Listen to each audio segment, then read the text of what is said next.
Ladies and gentlemen, very briefly, we do monthly events, and it's always a joy for us to partner with others because it strengthens what we do and what others do. And so for tonight, we are very pleased to be partnering with Wits University Press and the Book Lounge for this event. But more particularly because Michelle is the person who coordinates the activities for the Wolpe Trust in Johannesburg. And so we're very delighted to have her in Cape Town, and also that we can co-host this evening. And then Arisitas helps us to shape the program for Cape Town. So we are very pleased that 2 out of the 3 are directly associated with the Wolpe Trust this evening as well. Next week, of course, we will have, with Equal Education, we'll be co-hosting some international speakers that will focus our attention on school libraries. So we're very happy that you are here this evening and that we can co-host the event.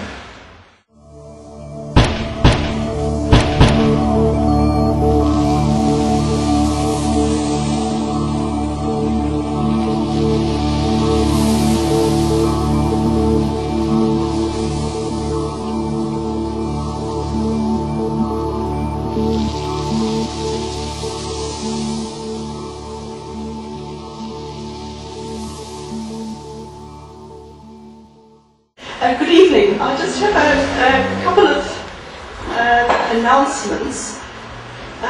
The first is I want to do just a little plug for another volume on the Indian Ocean, which is a special issue of a journal called Africa.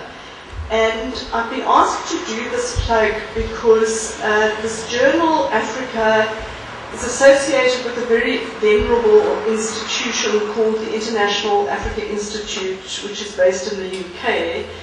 And both the International Africa Institute and the journal are seeking to raise their profile in South Africa. So just a couple of things. I'll pass around copies of this journal on the Indian Ocean. You can have a look at it. And that will be followed by a details which will give you, if you are interested in it, there is a free download until the end of June. Okay? So if you are interested in it, here are the details. And if somebody could just take those. Okay. And then just finally, some more details on the journal itself, which is currently being edited by Corin Barber and David Pratton, and they are doing really very interesting and innovative things. And one of the things they're doing is running a series called African Local Intellectuals. And so in the journal they seek to in fact publish texts, often translated from local intellectuals, with articles explaining the intellectual importance of those. So that follows.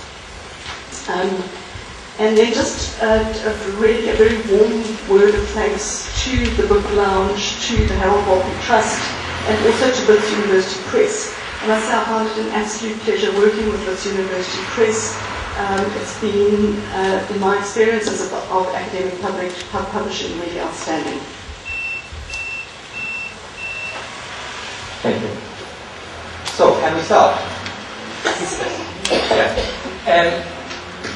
I understand this book to be the beginning of a very serious conversation between South Africans and Indians. Yes, we want to move beyond economic ties, where we're all busy rewiring the world economic system, and India and South Africa playing kind of big roles in the block at the moment. But also to start moving towards ways of thinking, comparing, and trying to be intelligent for a change about prospects in the South, and about a scholarship that perhaps never existed. That scholarship that, in a sense, we're only beginning to discover. For me, reading the remarkable economic historian Ashish Dasgupta 15th to the 18th centuries. You know, he studies the marine and mercantile patterns, of Indian fleets from the 15th to the 18th century, and apparently were bigger than the West's. But anyway, he writes after studying Dutch sources, after years and years, 20 years, he says, well, right, European peasants in India in those years, spectacular, yes. Significant for their own societies, yes. Dominant, no. Not until they started beating up the natives. And perhaps we have to start from this native question and how natives were beaten up, both in Africa and in India, in order to construct what we understand in our text as modernity, perhaps. Increasingly, historiography is telling us how much more important India, China, the various Silk Roads, not one Silk Road that went to Venice, but important in terms of economic and so on life of the world, and how up to the late 18th century, those were hubs of economic, social, creative, aesthetic, and so on activity that are not to be found in our texts. The texts we studied when we were students, and the texts we started using when we were teachers. It's exciting. Perhaps we have to learn from each other about the ways of classifying people, the ways both nature and people were classified historically as this or that, in order to understand what might be common, because it changed significantly from the 17th to the 18th century. Perhaps we have to start and understand public order, and how public order was created, and how compliance was created in all our societies by certain powers that were impossible to ignore or resist in the final instance. But this need, and so on, creates one of the most deep connections between India and Africa, and South Africa, because it's precisely the Indian experiment that created the way through which custom, tradition, and so on were shaped on the African continent, both with the mistakes and the successes of the British Empire in one place, and then exported to the other.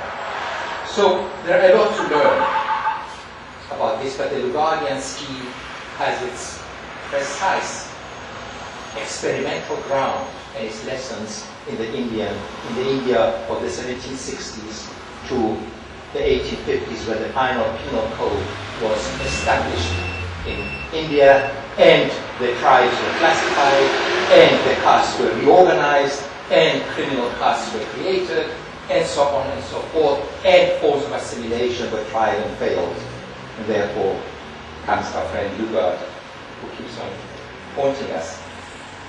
But there is even a tighter connection because of the imperial now connectivities, the traveling, the dandies, the indentured laborers, and it was very touching to go to Pondicherry and look at what they call the lazarettos, where they gathered the indentured workers that were going to be exported. And we saw graveyards outside there and said, what are the graveyards? Well, those are the ones who wouldn't make it to the ships. You know, that's where the surplus people were sorted out. And there were lazarettos in Bourbon to receive the chapel as it was coming in. So there's a lot of these.